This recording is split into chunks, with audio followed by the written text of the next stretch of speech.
This is Becoming UnDone. The founder's story, right? We knew each other well, both of us in tech. Like, it was just such a classic story. We raised 3 times more than we wanted to raise. They were evaluating our little baby at $5 million. Like the Silicon Valley love story. I was so proud. And I told everybody about the startup. I told about the money we raised. Within the same day, it was amazing, Toby. Same day, I come back. I talk to my co-founder, kind of thinking that we're celebrating, and I can see that something is wrong. And it's like, what is going on? And he's like, well, you're not part of the company anymore. And I was like, wait, what? I actually had like a cancer scare at some point. And I remember at the lowest moment, you laying in bed and thinking, kind of waiting for them to decide if this was cancer or not. And the truth is, at that point, I felt so much regret about my life and what I achieved and how somebody's so high achievers. That was just the biggest stab. And the minute I got that it's not cancer, it was almost like, you gotta be kidding me. Yeah, right. Like, you've been playing so small. Like, where are you, Ilana? Let's go back. I needed to feel that regret. I'm Ilana Golan, and I am undone.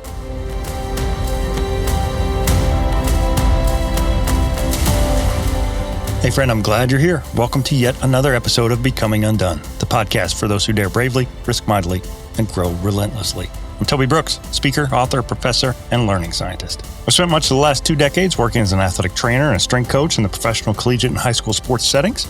And over the years, I've grown more and more fascinated with what sets high achievers apart and how failures that can suck in the moment can end up being exactly what we needed to propel us along our paths to success. Each week on Becoming UnDone, I invite a new guest to examine how high achievers can transform from falling apart to falling into place. I'd like to emphasize this show is entirely separate from my role at Baylor University, but it's my attempt to apply what I've learned and what I'm learning and to share with others about the mindsets of high achievers.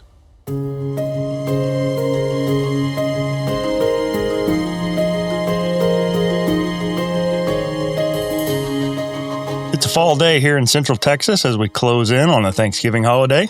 The class I'm teaching is winding down and the 2 I'm taking are almost finished too.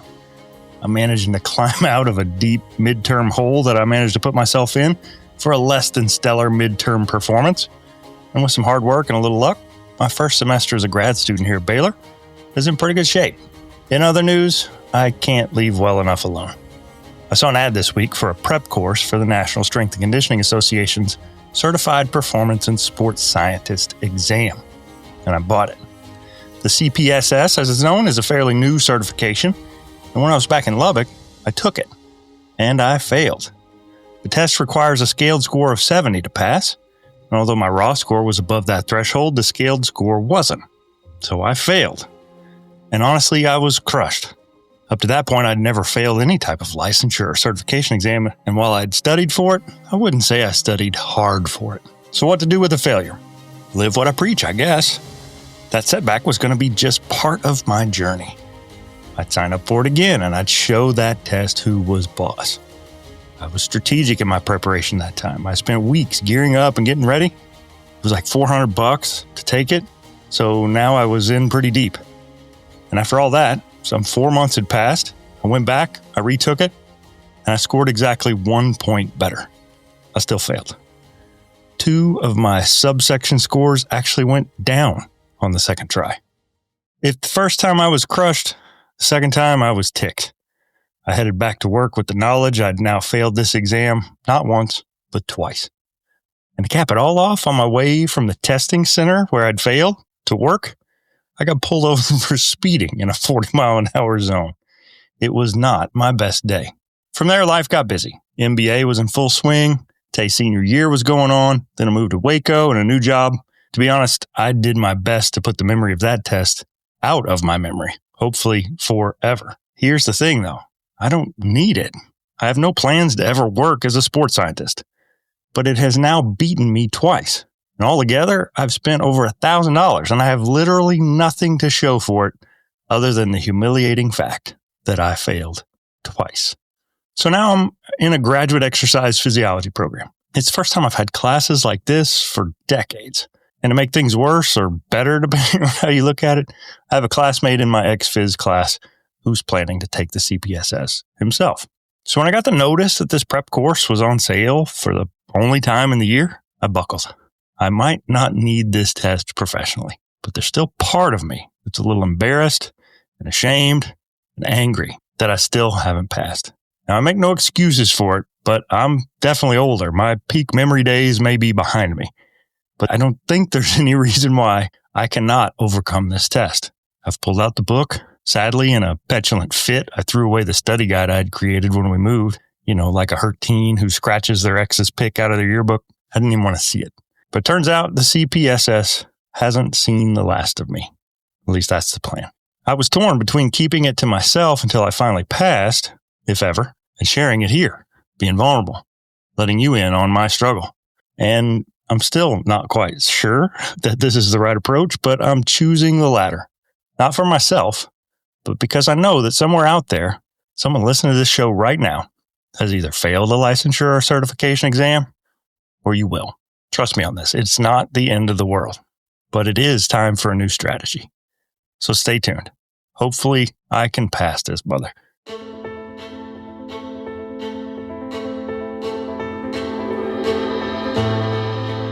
This week's guest is a renowned entrepreneur and high achiever with an incredible story to share. While she didn't specifically mention my mountain of a CPSS exam, it's safe to say that there have been some tests she's faced along the way that maybe didn't turn out as she'd hoped, at least not in the moment. However, today as CEO of Leap Academy, she continues to face down those obstacles with grit and determination that is nothing short of remarkable. Some of our guests build their stories step by step. Others crash, burn, rebuild, and rise again. But this week's guest, she's done it all. A quick Google search for Ilana Golan popped up an image of a coffee mug she'd shared in an Instagram post a few days ago that says it all. Quote, "Sometimes wrong turns are the very ones that lead to the right place." End quote. So imagine, if you will, being just 18 years old, tasked with training fighter pilots in the Israeli Air Force. People making split-second life or death decisions before most of us have even figured out what we're going to do after high school. That was the beginning for Ilana. From breaking barriers in the military to scaling the heights of Silicon Valley as a tech exec to being ousted from her own startup after raising nearly $1 million. Ilana's path has been anything but linear. But through every twist, every setback, every leap, she's redefined what it means to be resilient. Today, she's a sought-after speaker and the founder of Leap Academy, where she helps professionals make bold career moves and navigate life's unexpected turns with clarity and with courage. Let's dive into her remarkable story. I hope you'll enjoy my conversation with the incomparable Ilana Golan in episode 141. Let's get into it. Greetings and welcome back. Becoming Undone is the podcast for those who dare bravely, risk mightily, and grow relentlessly. Join me, Toby Brooks, as I invite a new guest each week where we examine how high achievers transform from falling apart to falling into place. This week's guest, fantastic. Can't wait to get into this story. Ilana Golan has come from Air Force officer to exec, startup founder, being ousted from her own company. So she's got tons of stories, only to come back stronger. Sought after speaker today, founder of Leap Academy. We see the signage in the background, helping professionals make bold career leaps and define what's next. Ilana, thank you so much for joining me today. Oh, thank you, Toby. It's great to be here. Becoming Undone. Let's go. Yeah. So looking forward to getting into the details of your story. You've had one of the most non-linear careers imaginable. Yes. Air Force officer, engineer, tech exec, entrepreneur, investor, speaker. What was the first big leap you ever remember taking? I mean, I think the big one is definitely Air Force. Again, I come from a place where we do have mandatory military service in Israel, but I think I got lucky.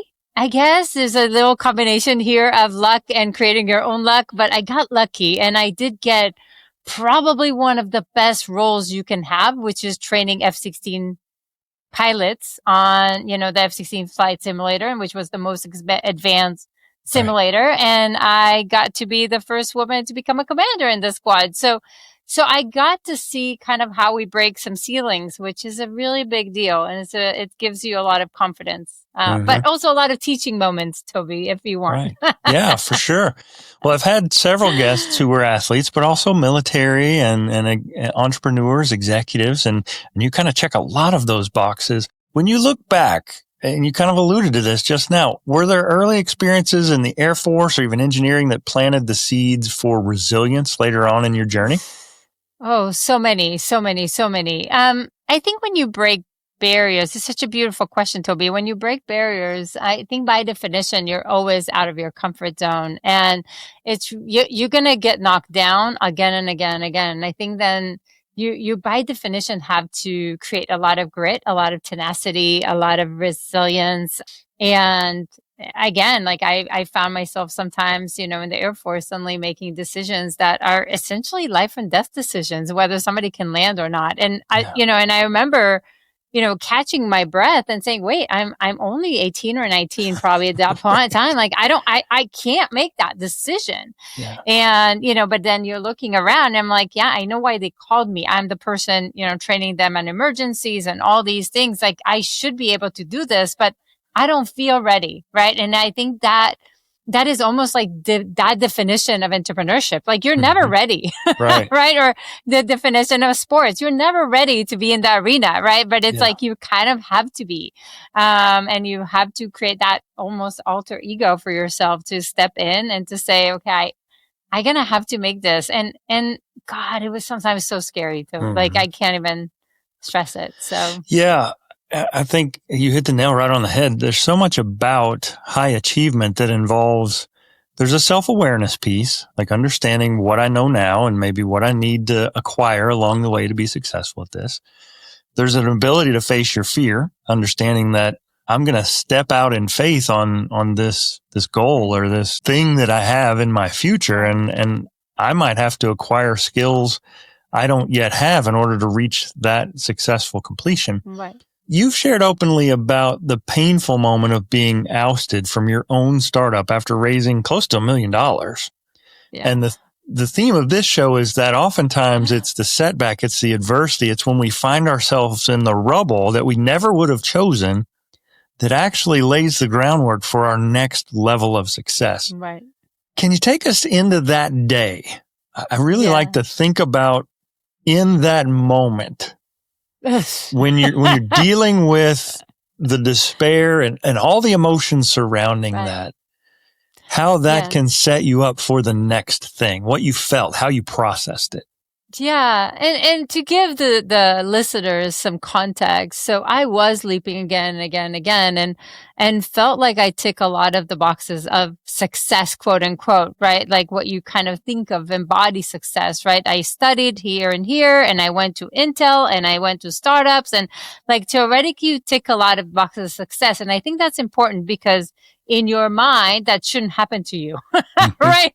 Like, so that there's a little bit of like that piece, right? And after I leaped again, and again from engineering to technical sales and architect and all the way to vice president. And at that point, you kind of also get a little bit of that, ego boost, like I'm vice president, I can do a lot. So no matter what I'm going to tackle, I'm going to be successful at it. So it does come with a little bit of maybe more ego than it should, Toby. And that's where a friend of mine came to say, hey, let's start a company together. I knew him for 2 decades. So it's not somebody I didn't know. Right. And we decided to work on this thing. We worked on it day and night. I was so excited, Toby. And yes, we were both in Silicon Valley. We had an incredible Silicon Valley, kind of the founder's story, right? We knew each other well, both of us in tech. Like it was just such a classic story.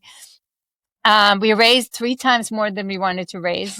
They were evaluating our little baby at $5 million. Like it's unbelievable. And, and it wasn't from one small investor. It was 3 prominent Silicon Valley investors. It's like the Silicon Valley, love story. Right. And, I was so proud, Toby. And we had this. So right after, I actually parted ways from my VP role and I wanted to make sure people don't run away after me, right? So I wanted to come forward with a startup. Like I want them to know I'm not running away from the company. I'm running away to chase a dream. And I told everybody about the startup. I told about the money we raised. Within the same day, it was amazing, Toby. Same day, I come back. I talked to my co-founder, kind of thinking that we're celebrating, and I can see that something is wrong. And it's like, what is going on? And he's like, well, you're not part of the company anymore. So here's the thing about me. You're a faithful host and writer and producer and pretty much one-man show. Well, I'd venture a guess that most of your favorite podcasters just do their interviews and leave the rest to their team. Here, I am the team. After the interview, I go back in and I edit and clean up the conversation. In the process, I decide where to interject my monologue like this one, and then what I'm going to say, write it out, rehearse it. As a result, by the time this hits your ears, I've heard each episode at least 2 or 3 times. And I will say, I'm probably my own harshest critic. All that to say, I got to the meat of our conversation here too quickly. I didn't set this one up properly in order for you to be able to really feel the gravity of what actually happened to Ilana. But that's the beauty of post-production, and where I, as a writer and producer, get the chance to make up for me as the interviewer. Today, Ilana is an unmistakable force. As founder of Leap Academy, which we'll talk about in a minute, she's been honored as winner of Startup of the Year from the American Business Awards in 2023 and named to Inc. 5000's fastest growing company in America. At just 18, she was responsible for training fighter pilots in the Israeli army. Soon after, pursued a career in engineering and technology. Her ascent had been downright meteoric and marked with one success after another. That all changed in 2014. She had left her job as a VP in technical operations to launch a new Silicon Valley startup with a longtime friend.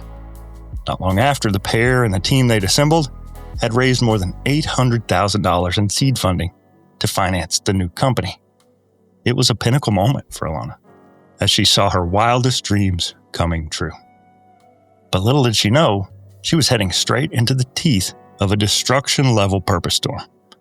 In her own words, from a Medium article by Authority magazine published in 2020, she shared, quote, "Right when we raised the money, he took the money and kicked me out of the business. I was left with no job, no startup, and my ego deeply crushed. I needed to figure out what I want to do next with my career, and the downhill spiral wasn't easy." End quote. Friends, that is the very definition of a purpose storm. And in the midst of one, it can seem impossible to find your way to safety, let alone success. But as Ilana shares today, she no longer sees it as a hurricane sent to destroy all that she held dear, but rather a life-giving thunderstorm that showed her where she was the strongest. While it undoubtedly cleared the way for the work she does today, in the worst of it, she found herself first stunned, then hurt, then angry. But in the aftermath, suddenly stripped of purpose and desperately searching for identity. And I was like, wait, what? Like, we were just looking at the term sheet yesterday. Like, what are you talking about? Like, I made this big party. I told everybody, like, you must be kidding. And he's like, no, I took you out.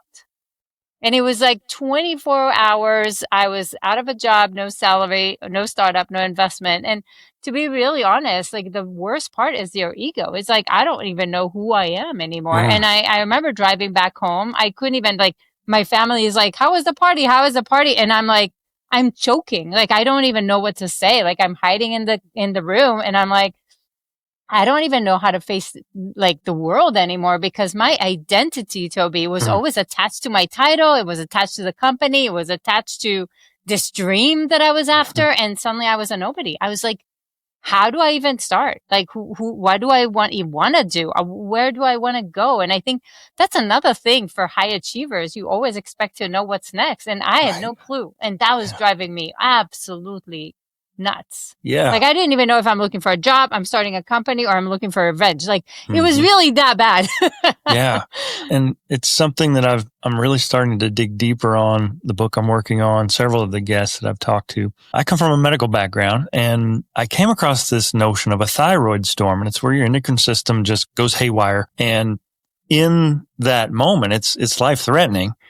But since your endocrine system is the communication network in your body, everything about your functioning is potentially at risk and doing the wrong thing.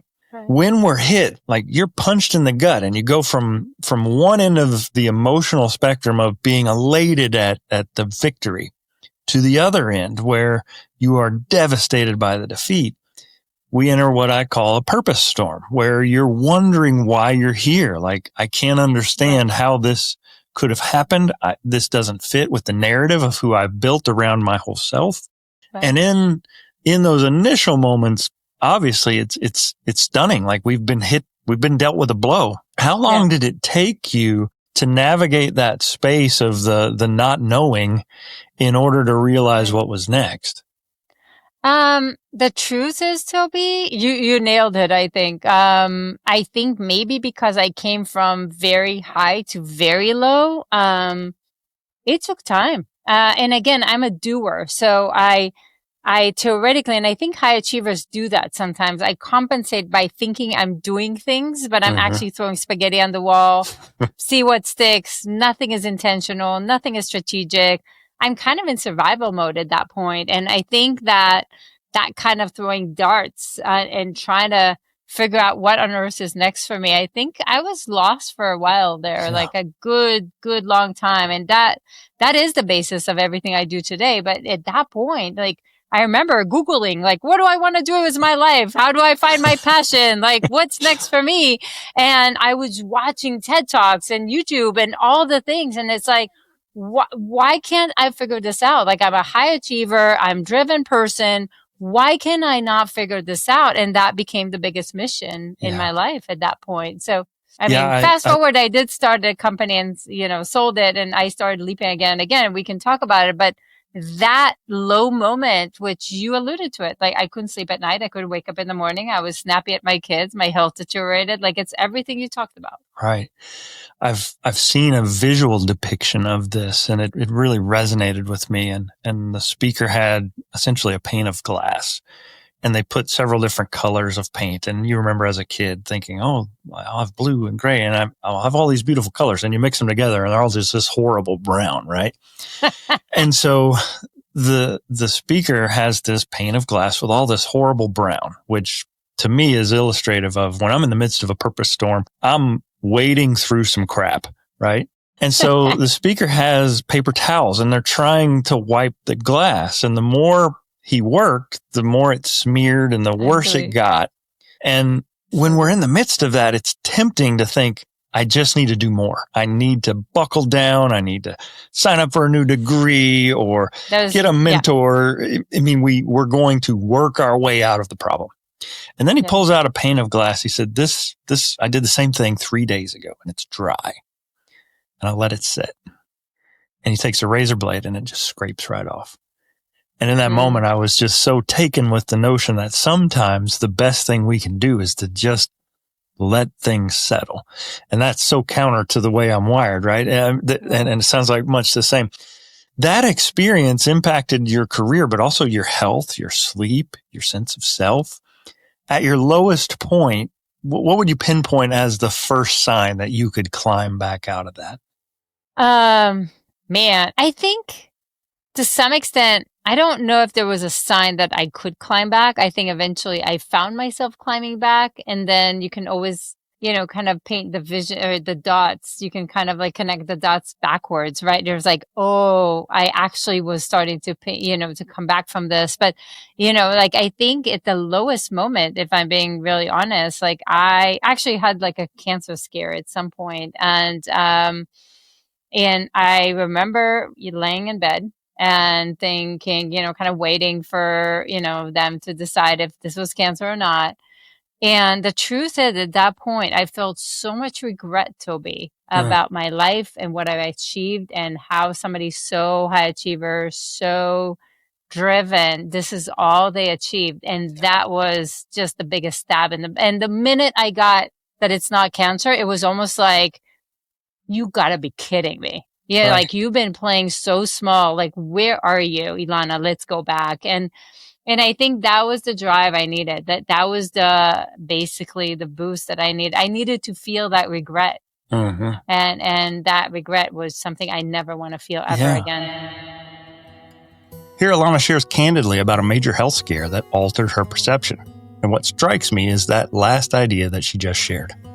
Quote, I needed to feel that regret, end quote. So often we can find ourselves slogging through life in survival mode.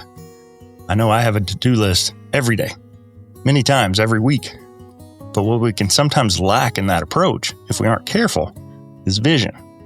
So often we get sucked into what some would call the tyranny of the now.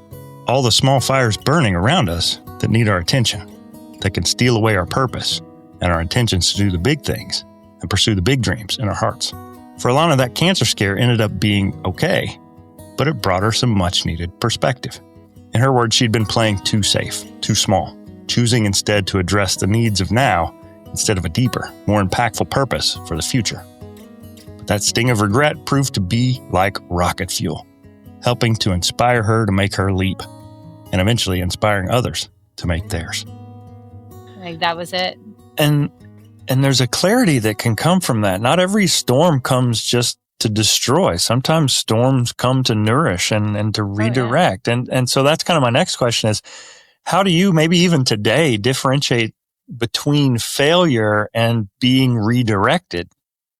I think all the failures should be redirected. So I do think that all of them are teaching us something. And the question is, what is it teaching us? And I think the more we're deliberate about asking ourselves the very hard questions and really kind of looking backwards and reinventing ourselves and starting to be really intentional, strategic with our career, the more we're going to look at them as big lessons versus a thing that is a failure. It's not a failure. It's just something that, I mean, let's be real, Toby. I would never have started Leap Academy. I was successful in the cloud data center space. I would have continued there. I would never have found this zone of genius. I would continue to being in my comfort zone, getting a nice paycheck and being a fraction of who I could be. Now, I'm not saying a paycheck is a bad thing. I actually think it's fantastic for the majority of people. I think we're creating entrepreneurship as if it's like the gold standard, and it's not. It's not right for a lot of people. Yeah. Like I think it's malpractice to make it sound so, right, like pink and purple and it's all with old child. Like I think we're doing a lot of harm to a lot of people by driving them into entrepreneurship, if I'm being honest. But I think, you need to figure out, where are you the best version of yourself? And I do believe that even in corporate, in the world today, you have to create this portfolio career for yourself, because nothing is for 40 years anymore. So you got to start being really intentional, very strategic, and start being very deliberate about how you reinvent yourself every year or two, because the pace of change is absolutely mind-blowing. Yeah. The alignment to me is key. And sometimes I will willingly choose, whether it's the easier path, sometimes it's just the path of least resistance, and growth left unattended happens. If I look at the roots of my tree, it doesn't choose to go through concrete walls unless that's the path of least resistance. That's how growth tends to be for a lot of people. But you mentioned it, being strategic in that growth, recognizing that zone of genius. And, maybe I got complacent and maybe I've allowed what was easy to take the place of what was impactful. You didn't just rebuild. You sold another company. You invested in over 80 ventures. You've become this sought-after keynote speaker. How did you decide which opportunities to pursue during that comeback phase? I got to imagine that you were inundated with lots and lots of things. How did you plot your course? It's a good question, Toby. I think that initially I kind of threw spaghetti on the wall, which is exactly what I teach people not to do, right?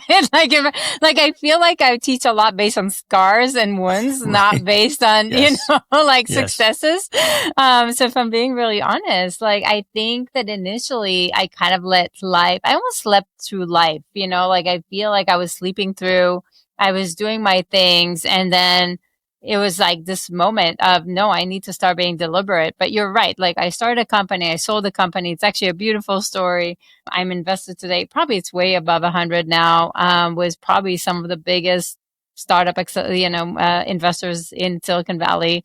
And I learned a lot on the way, and I did do a lot of public speaking. And what I realized, which is kind of interesting, Toby, is that as a geeky engineer, at the end, I'm a geek, right? I'm actually doing the same things again and again and again. I'm just getting better at them so that I can leap faster and higher.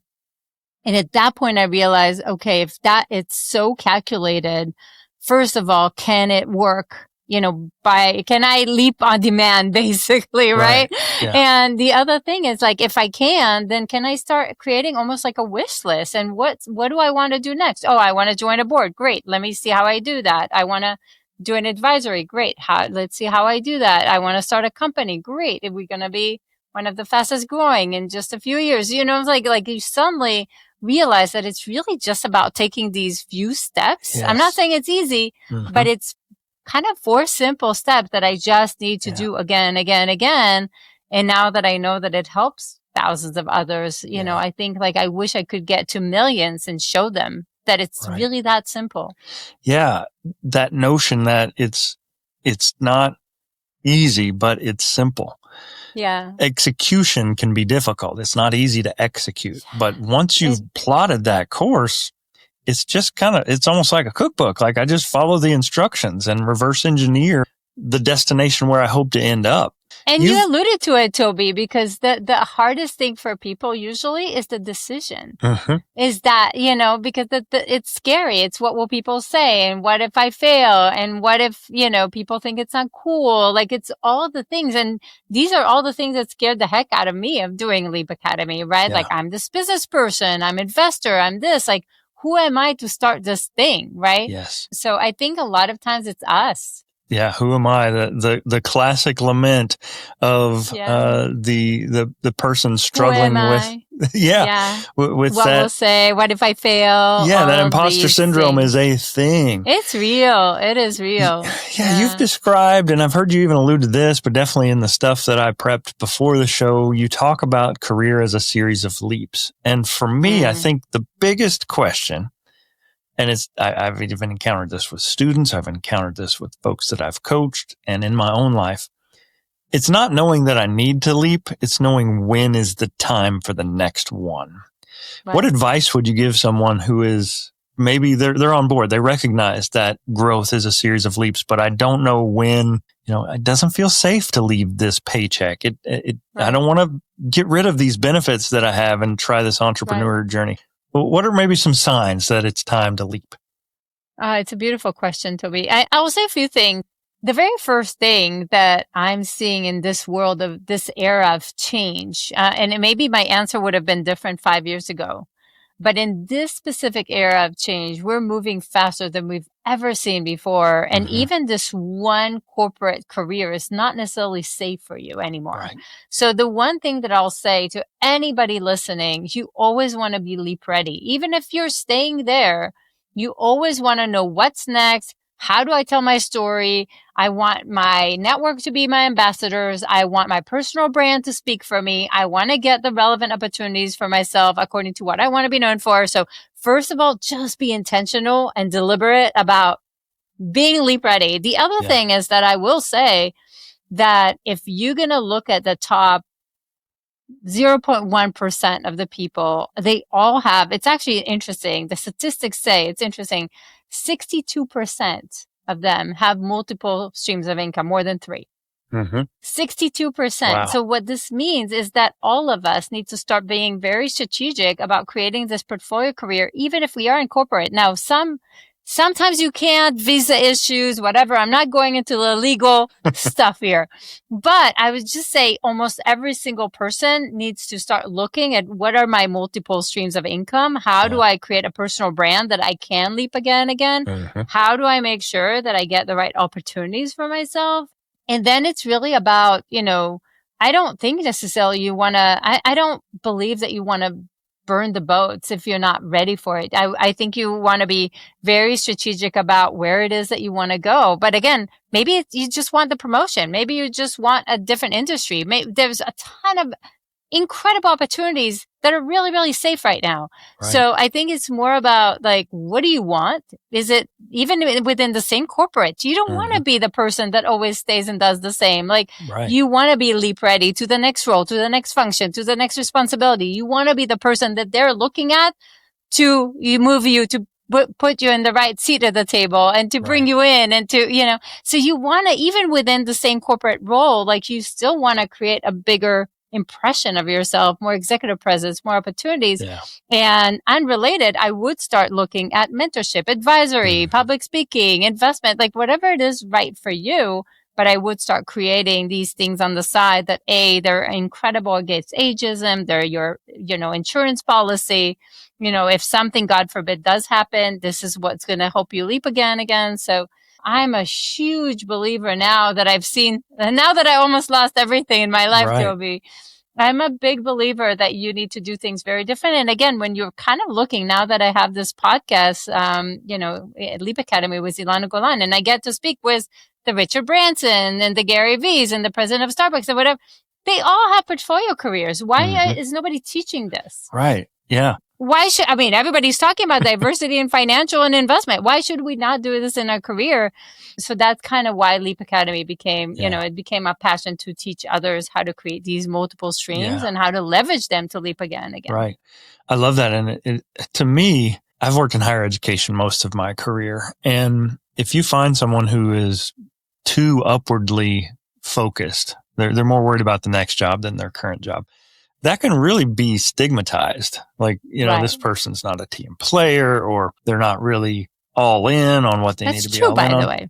Well, it is, but I also recognize that high achievers are always looking for what's the next step. And as a leader, I want to cultivate that in my team. I want people that are being actively recruited by other places, because that means they have something of value that is marketable. That is not something that I shy away from.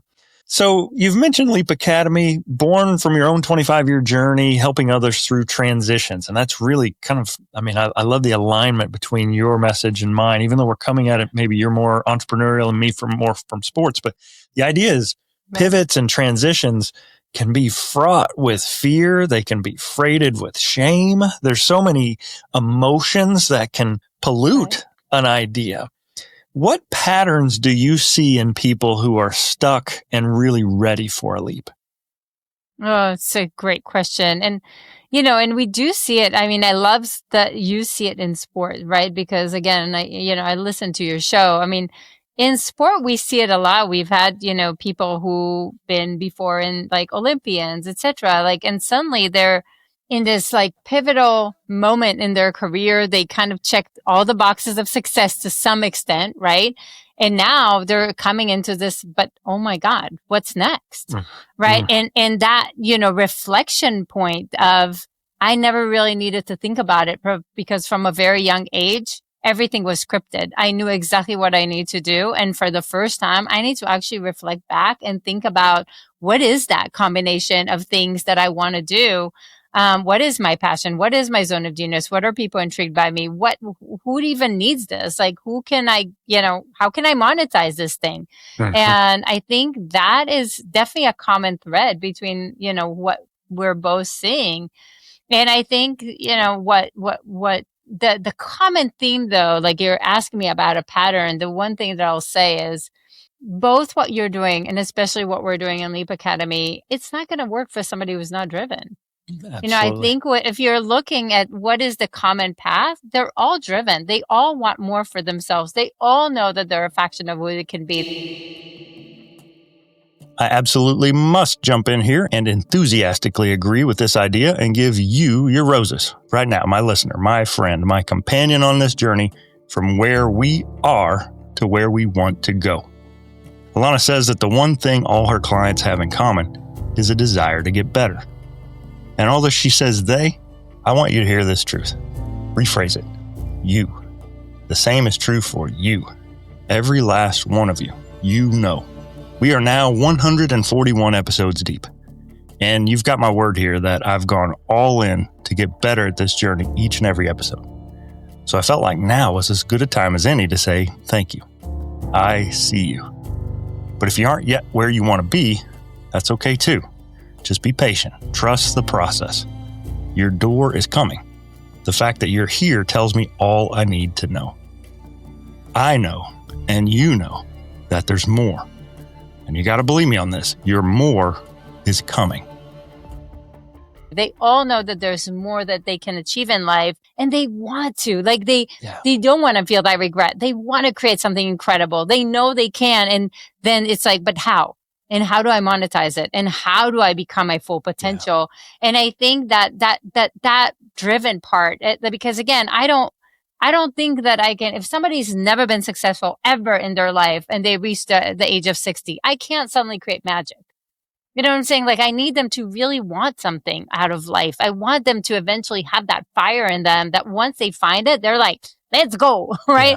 Yeah. And Olympians sometimes, or sport figures, or, NFL, whatever, like sometimes they're like the biggest because they're so driven, because they're so wired since, childhood, once they get that new focus, they're like all in. It's incredible to watch. So that's why I love working with that. So it's navigating the what now to the, and I talk about, I go from being undone, feeling like I'm in pieces, to realizing I've got a purpose left to achieve and that I'm undone. Right. And that's beautiful. I love what you said about how so many times folks who are in that what's next, and from your story, I gather this as well. But in my book, I talk about how there was a time in my life when sport was over. I wanted to play longer, and it wasn't an option. I was pushed out of sport. It wasn't that I was jumping toward, I wasn't leaping into my life after athletics. I was being forced out of it. And I had a what next moment. And I can remember sitting in that locker room and audibly saying to myself, what next? Right. But what a lot of people don't recognize, I think, is that you aren't immune to that same emotion even when you succeed. There are times when you will reach that goal that you set that was so high, that so audacious goal, and you got there, and you're just as purposeless. I'll push back on you, Toby. I think it's even harder. Because you've been in that peak, it's incredibly hard to ask for help. Because we're used to be the person people are coming to us for help. Mm-hmm. Like, for me to ask for help, you're kidding me. Like, that's not where my ego goes. Like, I can't ask people that I need a job or that I'm lost or that I don't know what I want to do next. Like, that is weakness that I can't show. Yeah. So I think to some extent, because you got to that peak, it's almost harder. Like you feel so alone on this, and you're actually not alone. Like, I think the reason Leap Academy has succeeded is because suddenly people are meeting thousands of others in the same boat. They're also high achievers. They're also motivated, and they're also stuck, and it's okay. Right. Yes. And it's also part of that hidden market, and people are bringing each other to opportunities, and it's beautiful to see. But guess what? Everybody has a hard time asking for help. Like that is like the one common, or they're all driven and they all have a hard time asking for help. So well So what said. you said, I'm just like, oh my God, Toby, yes. Yeah. Yep. Yeah. Well, again, we're talking with Ilana Golan, the host of the Leap Academy podcast, noted entrepreneur and speaker and coach. How do you define success now compared to when you started? Ooh, that's so good. That's a great question, I think, because I think my definition of success changes. And I think we also need to understand that life is in phases, and different phases will bring different levels of success and different definitions of success, if you will. And I think this is something I didn't understand, because I think I kind of thought that if I'm going to tick a lot of the boxes, that it's all about boxes, right? And once I ticked a lot of these boxes, like I've been a VP, I've been a CEO, I've been in it, like, okay, the boxes are ticked. What now? Can I die peacefully? And the answer is no, right? So now it's really more about what is this phase in your life? What's critical for you? And this is a big piece that we work with people, speaking of what's next, because I think the hardest thing is to also admit to yourself more than anything is what's really critical for you right now. What is your must have? And sometimes it's financial, whether because we need the money or it gives us confidence or we want the second home or we want the first class. It doesn't matter why, but we need the financial. Sometimes it's growth. We need to feel like, it's a responsibility, the reputation, the fame, like whatever it is, right? And sometimes it's impact. Like I just need to feel like I move the needle on the company or society, the world, or whatever, right? And sometimes it's balance because I want to do sports or I want to have kids or whatever. I want to have hobbies. It doesn't matter, but no career will give you all of them. You can have all of them, just not at the same time. So the hardest thing is to choose the two that are absolutely must have for you and to be okay with compromising, at least for a little bit, on the other two. But the beautiful thing is because you're going to reinvent yourself every year or two, you're going to change. Your phase will change. And as your phase will change, suddenly you can start creating a little more for yourself or another stream of income or less streams of income, etc. So you're going to start navigating through this based on what's critical for you. And I think the hardest thing is, though, to admit it. Yeah, I love the liberty that is baked into that approach. Because for so many high achievers, we think we have to hit all those boxes all at the same time immediately. Right. And to give yourself a little bit of grace to say that this season is about this, and I'm going to really drill down and focus on my physical health, or Right. I'm going to grow in this particular skill set. It's coding, or it's writing, or it's speaking, whatever that is. Right. It's so heavy to carry the expectation and unrealistic, but I don't know about you, but I'm looking at my to-do list that I had for the weekend, and there's no possible way a human could have knocked out all of these things. And so what happens? I got a lot done, but when I look at the list and realize what I didn't get done, I walk away from the weekend feeling guilty. Frustration. I Exactly. underperformed, right?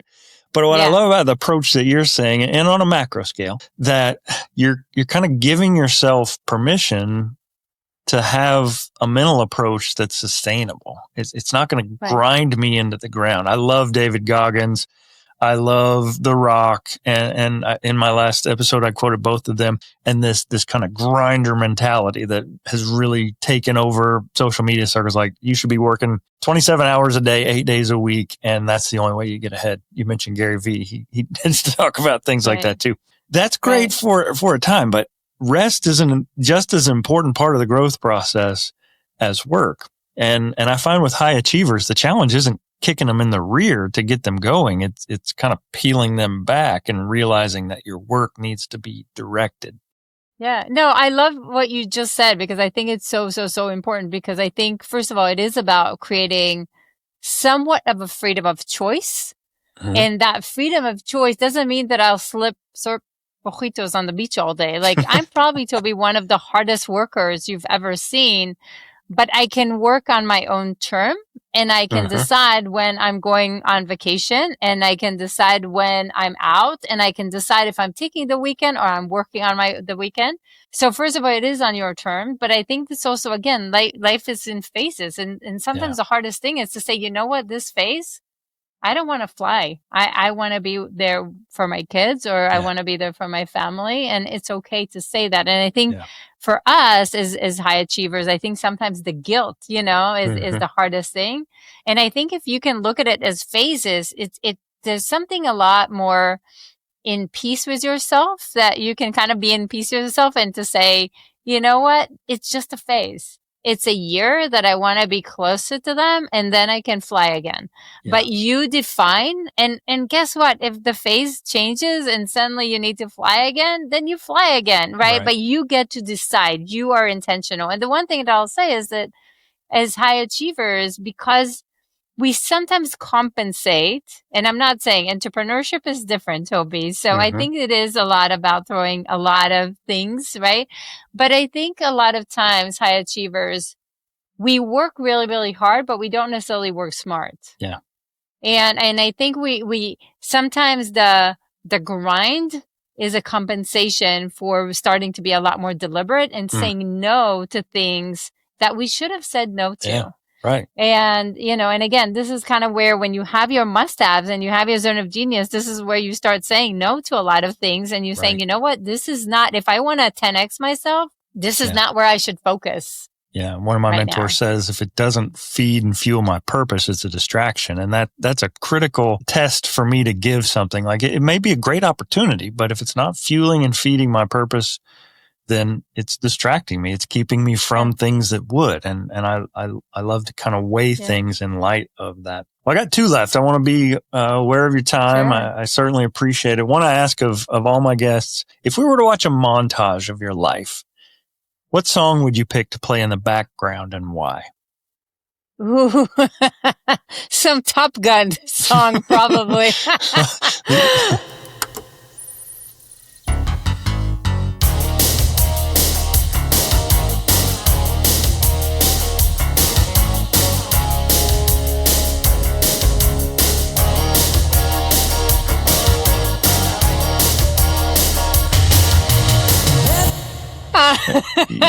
Your aviation background is showing. Yeah. Probably. And I think because it opened up possibilities that I probably didn't even realize. And it built me in a way that I don't think I knew back when I was 18, 19, 20, that it was building me to such an incredible way. Yeah. So definitely that would be love it. I put together a mixtape of all my guests and post that on Spotify. So nice. I'm Let's go. Highway to the Danger Zone. That'll really pick. Exactly. I'm a huge fan also of just Top Gun Anthem. When I put that on the headphones and head into the gym, I feel like I'm getting ready to do some work. You hear me. Exactly. Yeah, right. Well, I usually ask this one like this. I usually say what for my guest name, Ilana Golan, is left undone. But I'm actually going to change the phraseology for the first time in the history of this show because of your platform and say, what's the next leap that Ilana Golan is preparing to take? Oh, I love that, Toby. So first of all, I have a book that is upcoming. So we're writing the proposal now. I'm really proud that Gary Vee is blurbing the book, and we have incredible people like the president of Starbucks, the previous president of Starbucks Howard, and Tim Story, and other incredible individuals that are blurbing the book. So that's really exciting.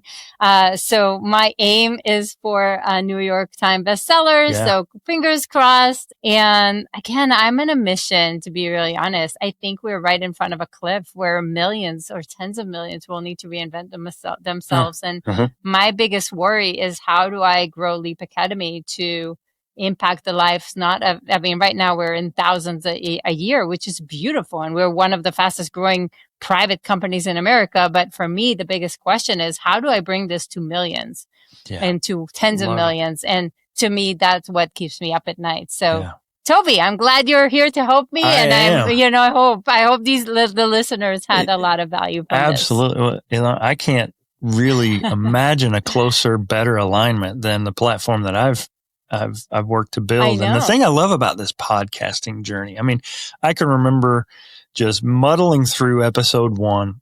Love the guest. I didn't have any idea what I'm doing. I have a little bit more idea what I'm doing. If I'm not growing, hopefully a year from now, I'll realize that, oh, wow, like last year, I really botched that interview. I mean, that's what growth is about, is recognizing how horrible we were back when, right? But the thing I love about it is it is cause for conversation with people that I never would have had a chance to connect with before. And there's an alignment with that. There's a tribe.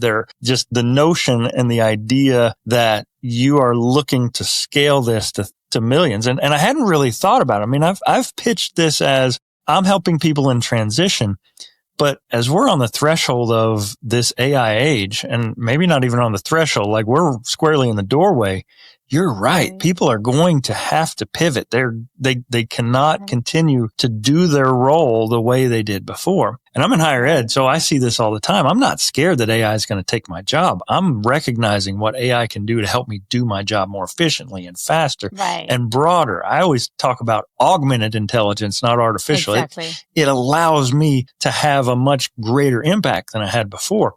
And if I'm a laggard on this, I'm going to get left in the dust. And the thought that ChatGPT has not yet crossed its 3rd birthday, like it blows me away how differently my world is operating just due to generative AI being in the workplace. So I love the alignment with what you're doing. And I will say for everyone that's listening that if you have anywhere that you can use me in the work that you are doing, consider me in, because I am all in on Leap Academy.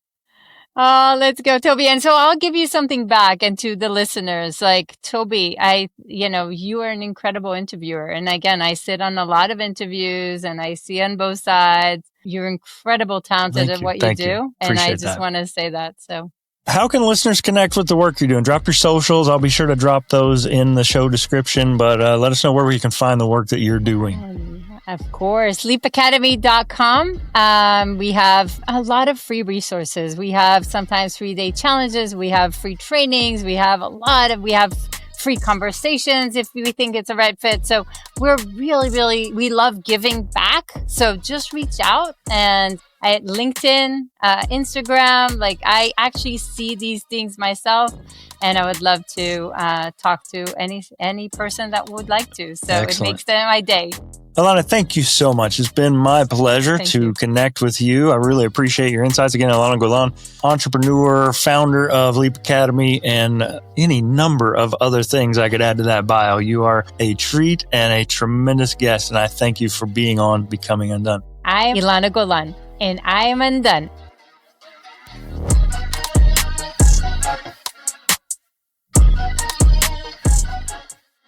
From the cockpit of an F-16 simulator to the boardrooms of Silicon Valley and beyond, Ilana Golan's journey reminds us that falling apart isn't the end of your story.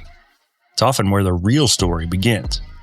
Whether you're contemplating a bold leap, reeling from a professional setback, or simply searching for your next move, I hope Ilana's story offers truth, that resilience is built in the rubble, and reinvention is possible and even powerful when you're brave enough to begin again. Big thanks to Ilana for sharing her incredible insights and to you for joining us on this episode of Becoming Undone. I'm thankful to Ilana for dropping in, and I hope you enjoyed our conversation. For more info on today's episode, be sure to check it out on the web. Simply go to undonepodcast.com/EP141 to see the notes, links, and images related to today's guest, Ilana Golan.